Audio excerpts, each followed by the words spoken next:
চলুন তো এই হাড় হিম করা বাংলা ভূতের গল্পটা নিয়ে একটু কাটাছেড়া করা যাক। মানে গল্পটা কিভাবে এমন একটা সাসপেন্স তৈরি করে যেখানে কোনটা সত্যি আর কোনটা বিভ্রম, সেই লাইনটাই যেন মুছে যায়, সেটাই আমরা দেখব। তো এই গল্পটা আসলে কয়েকজন বন্ধুর যারা একটু অন্যরকম একটা অফবিট ছুটি কাটাতে চেয়েছিল, আর সেই অ্যাডভেঞ্চারের খোঁজই তাদের এমন এক জায়গায় নিয়ে যায় যেখানে সত্যি বলতে তাদের পা রাখাই উচিত হয়নি। গল্পের শুরুতেই কিন্তু একটা ওয়ার্নিং ছিল। বাংলোর যে কেয়ারটেকার সেপাইবাবু তিনি প্রথম বলেছিলেন জায়গাটা সুবিধের নয়, আর এটাই ছিল সামনে যে কি ভয়ঙ্কর কিছু ঘটতে চলেছে তার প্রথম ইঙ্গিত। তো চলুন শুরু করা যাক। গল্পটা শুরু হচ্ছে বন্ধুদের চরম উত্তেজনা দিয়ে। তারা এমন একটা রোমাঞ্চ খুঁজছিল যে তাদের সামনে যে একের পর এক বিপদ সংকেত আসছিল সেগুলো তারা পুরোপুরি এড়িয়েই গেল। দেখুন, এই চার বন্ধু ছিল অ্যাডভেঞ্চার প্রেমী। তারা এমন একটা জায়গা বুক করল, বারাং ভ্যালি টি এস্টেট বাংলো, যেটা নাকি ভুতুরে বলে পরিচিত। এমনকি ট্যাক্সি ড্রাইভার থেকে শুরু করে স্থানীয় লোকজন কেউই ওই জায়গার কাছে ঘেঁষতে চায় না। আর ঠিক এখানেই তাদের এই রোমাঞ্চের নেশাই যেন তাদের জন্য একটা ফাঁদ তৈরি করে দিল। আর বাংলোয় পৌঁছেই তারা এমন একটা জিনিস খুঁজে পেল যা শিরদাঁড়া দিয়ে ঠান্ডা স্রোত বইয়ে দেওয়ার জন্য যথেষ্ট। একটা ভাঙাচোরা পুতুল, যার একটা চোখ খুবলে নেওয়া হয়েছে। দেখুন, এটা কিন্তু হরর গল্পে খুব পরিচিত একটা কৌশল। একটা নিষ্পাপ জিনিসকে এমন ভয়ঙ্কর রূপে দেখানো, এটা আসলে ওই বাংলোর ভেতরে লুকিয়ে থাকা হিংসা আর আসন্ন বিপদেরই একটা প্রতীক। আচ্ছা, বাংলোর পরিবেশটা বেশ থমথমে ছিল, কিন্তু বন্ধুরা তখনও সাহস হারায়নি। কিন্তু এরপর শুরু হলো একটা সাধারণ খেলা। আর সেই খেলায় পুরো পরিস্থিতিটাকে এমন এক জায়গায় নিয়ে গেল যে সেখান থেকে আর ফেরার কোনো উপায় রইল না। ঠান্ডা থেকে বাঁচতে ওরা আগুন জ্বালিয়েছিল, আর সময় কাটানোর জন্য শুরু হলো ট্রুথ অর ডেয়ার। খেলা ঘুরতে ঘুরতে বোতল থামল অভিরূপের দিকে, আরও বেছে নিল ডেয়ার। আর ডেয়ারটা কি ছিল?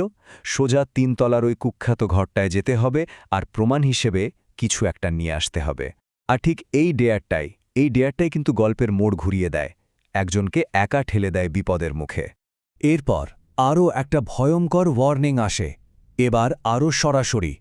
কোত্থেকে যেন কালো আলখাল্লা পরা একজন লোক এসে হাজির হয় আর বলেই যায়, এখনই ফিরে যাও, নইলে অনর্থ ঘটবে।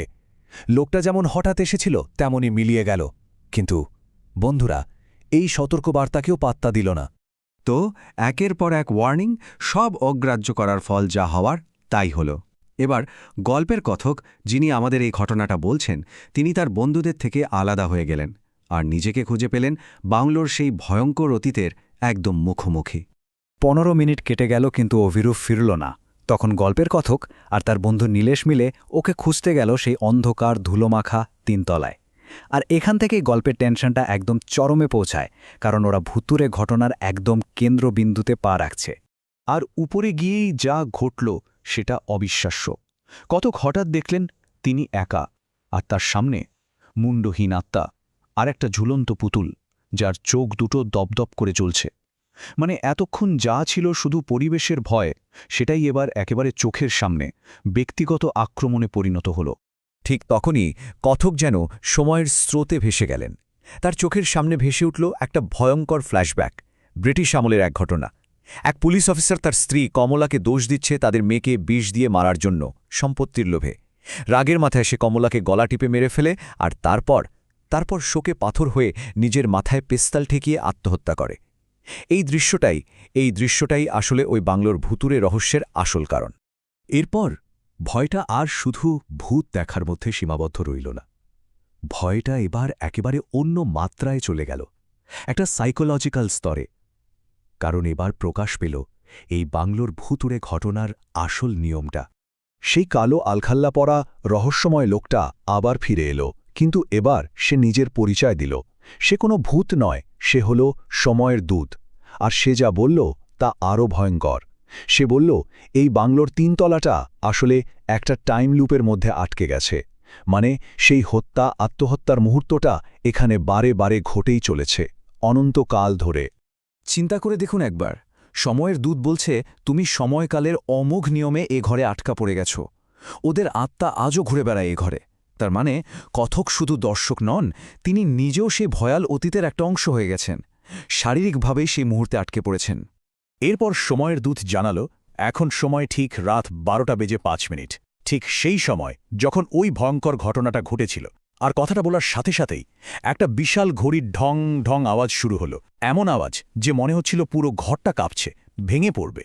চারিদিকে যখন ঘরটা ভেঙে পড়তে শুরু করেছে তখন কথক বাঁচার জন্য একটা মরিয়া চেষ্টা করলেন, একটা বড় ভেন্টিলেশনের গর্ত দিয়ে শটান লাফ দিলেন বাইরে। এটা ছিল সময়ের সেই অলৌকিক জেলখানা থেকে বেরোনোর তার শেষ চেষ্টা। কিন্তু গল্পটা কি এখানেই শেষ? না, এরপর যা হলো তা আরও বেশি দ্বিধায় ফেলে দেবে।